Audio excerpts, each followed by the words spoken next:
Hey everyone, कैसे हैं आप लोग। नीट मेजर 6 हो चुका है, एलेन का मेजर 6 हो चुका है।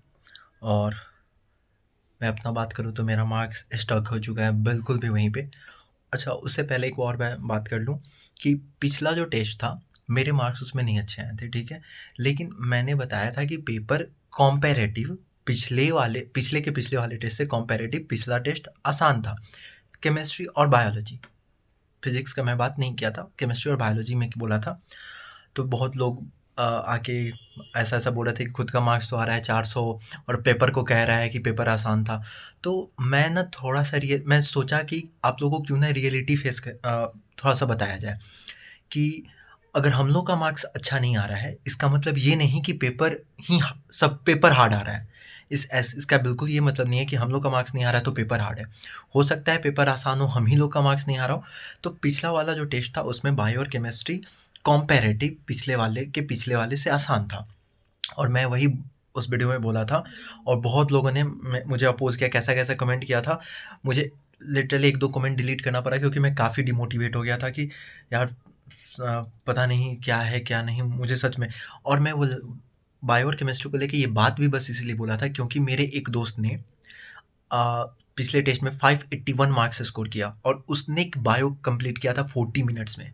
अगर बायो 40 मिनट्स में कंप्लीट किया, उसका 581 मार्क्स आ रहा है, वो कह रहा है बायो हाँ अब पिछले बार से आसान था। तो मैं चाहा कि आप लोगों को जेन्युइन रिव्यू दे सकूं ताकि थोड़ा सा और लगे कि आप लोगों को मेहनत की ज़रूरत है। मुझे तो है ही, मेरा मार्क्स इस बार भी उतना ही पे स्टक हो चुका है। तो चलिए इस टेस्ट में अब आगे बात करते हैं। बायो का बात करेंगे। पिछली बार से बायो मेरे हिसाब से फिर लेंदी साइड चला गया था, काफ़ी लेंदी था। पूरा 1 घंटा टाइम लिया। क्या मतलब देखा जाए तो बायो वापस से अपने रूप पे आ चुका था, बायो बहुत लेंदी था, ठीक है। फिजिक्स का बात करें तो फिजिक्स का बात ही मुझे उसका तो ऐसा लगता है कि अब बात ही नहीं करना चाहिए। मतलब ये लोग एक्सपेरिमेंटल फिजिक्स से इन लोगों को प्यार हो चुका है। मतलब इतना बड़ा बड़ा क्वेश्चन यार, पढ़ने से पहले में ही उस क्वेश्चन को छोड़ देता हूँ। लेंथ देखते हैं ना उस क्वेश्चन का, इतना बड़ा बड़ा लेंथ रहता है। मतलब लगता है कि भाई जितना देर में पढ़ेंगे फिर उसके बाद सॉल्व होगा भी कि नहीं। ये देखिए, मैं स्टार्टिंग का मतलब 3-4 क्वेश्चन सीधे ही ऐसे ही छोड़ देता हूँ, ठीक है। बिल्कुल ऐसे ही छोड़ दे रहा हूँ। पिछले भी टेस्ट में ऐसे ही हुआ था। तो मैं एकदम सेलेक्टिव चलता हूँ कि जो क्वेश्चन देखते हैं बन पा रहा है कि नहीं नहीं बन पा रहा है। अच्छा हाँ, बायो का मार्क्स का बात करें तो बायो में मेरे 70 क्वेश्चन सही हुए हैं, 10 क्वेश्चन गलत हुए हैं। 70 क्वेश्चन सही, 10 क्वेश्चन गलत हुआ है। और फिजिक्स का बात करें, फिजिक्स मेरे हिसाब से बहुत ज़्यादा हार्ड था। बायो लेंदी था, पूरा 1 घंटा लिया। फिजिक्स हार्ड था लेकिन मुझे टाइम भी नहीं मिल पाया, एक्यूरेट जितना टाइम मिलना चाहिए था फिजिक्स में नहीं मिल पाया मुझे। लेकिन मेरे लिए फिजिक्स बहुत हार्ड था। मैं मात्र 15 क्वेश्चन सही, फिजिक्स में मैंने 17 क्वेश्चन बनाया जिसमें से 15 सही और 2 गलत। बहुत सिलेक्टिव क्वेश्चन बनाया, मुझे लगा कि मुझसे ये बनना चाहिए, बस उसी को टच किया। तो 15 ही क्वेश्चन मैंने बना पाया। कुछ 2-4 क्वेश्चन छूट भी गया टाइम की वजह से, लेकिन 15 सही 2 गलत फिजिक्स में। बायो में 70 सही 10 गलत। केमिस्ट्री का बात करें तो केमिस्ट्री पिछले जैसा ही था, जैसा पिछली बार केमिस्ट्री था वैसा ही केमिस्ट्री इस बार भी है। बायोलॉजी का लेवल अप हुआ है, फिजिक्स हार्ड था, हार्ड है, वैसा ही है। बायो पिछले बार के कंपैरेटिव में हार्ड था, लेंदी था, टाइम इंगेजिंग था। और केमिस्ट्री का लेवल अप्रॉक्स वैसा ही है, थोड़ा सा ऊपर नीचे तो रहता है ना। तो यही था मेरा।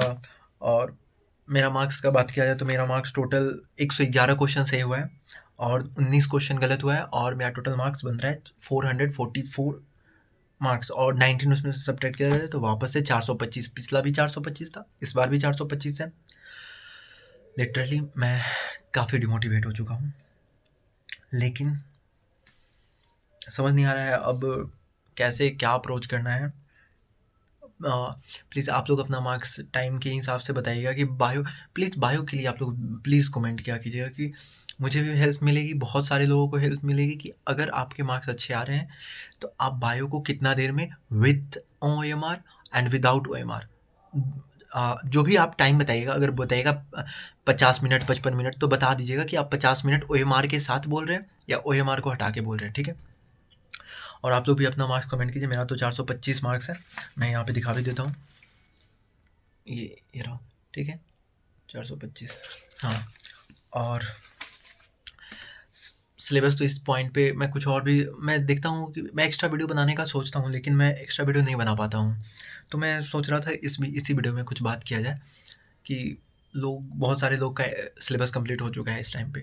सब कोई रिवीजन स्टार्ट कर चुके हैं। लोग बोलते हैं कि लास्ट 1 हफ्ते में आप लोग पूरे आराम से लास्ट के 2-3 दिन में पूरे सिलेबस को आप लोग को आराम से रिवाइज कर लेना होगा। मतलब इसका लास्ट में लोग कहते हैं ना कि 2 से 3 दिन में आपको पूरा सिलेबस को एक बार 100% रिवाइज करना ही होगा। तो मैं इसी पे सोच रहा था आप लोग से बात कर लूँ कि आप लोग ना इसका प्रिपरेशन स्टार्ट कर दीजिए कि नीट के पहले 3 दिन आपको कैसे रिवाइज करना है, या फिर नीट के लास्ट हफ्ते में कैसे आप लोग का रहना है। ये प्लीज़ अभी से प्रिपरेशन स्टार्ट कीजिए। मुझे तो ये रियलाइज़ अभी हो चुका है, चीज़ों को समेटना, चीज़ों को कंसोलिडेट करना, चीज़ों को एक जगह लिखना, कौन चीज़ बार बार भूलते हैं उसको मार्क करना, आप स्टार्ट कर दीजिए, ठीक है। क्योंकि लास्ट दिन में आपसे पूरा नोट्स नहीं रिवाइज हो पाएगा लास्ट वीक में। तो अभी से चीज़ों को समेटना स्टार्ट कर दीजिए, क्योंकि अब सिर्फ 49 डेज़ बचे हुए हैं, 7 हफ्ता बचा हुआ है। और मैं आप लोगों से एक और बात करना चाहता था कि मुझे पर्सनली वो ट्रिक अच्छा लगा और मैं इस हफ्ता से वो चीज़ फॉलो करने वाला हूँ। जैसे कि बचपन में होता था ना कि हर डेज़ का अलग-अलग रूटीन होता था। मंडे, थर्सडे, वेडनेसडे, फ्राइडे, हर दिन का अलग-अलग रूटीन होता था। 7 सब्जेक्ट हर क्लास में, या 6 to 7 पीरियड हर क्लास में होता था और वो फिक्स रहता था, ठीक है? कि मंडे को ये सब्जेक्ट ही होगा। तो ऐसे ना आप लोग क्या कीजिए कि पूरे बायोलॉजी, फिज़िक्स, केमिस्ट्री को आप वीक में डिवाइड कर दीजिए। मंडे को बायो में से इतना, फिज़िक्स में से इतना, केमिस्ट्री में से इतना करना है तो करना है, ठीक है? वेडनेसडे को फिजिक्स में से इतना, बायो में से इतना, केमिस्ट्री में से इतना। तो ये आप लोग फिक्स कर लीजिएगा, ठीक है, कि केमिस्ट्री में से इतना।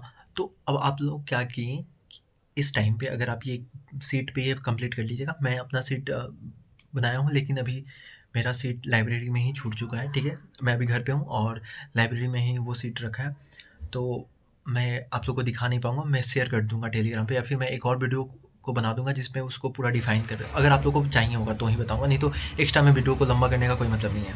तो चाहिए होगा तो ही बताइएगा। हाँ, तो मैं क्या कह रहा था कि अगर अब आपके पास क्या है कि 6 दिन मंडे, ट्यूसडे, वेडनेसडे को कौन-कौन सा चैप्टर करना है आपके पास फिक्स्ड है, ठीक है?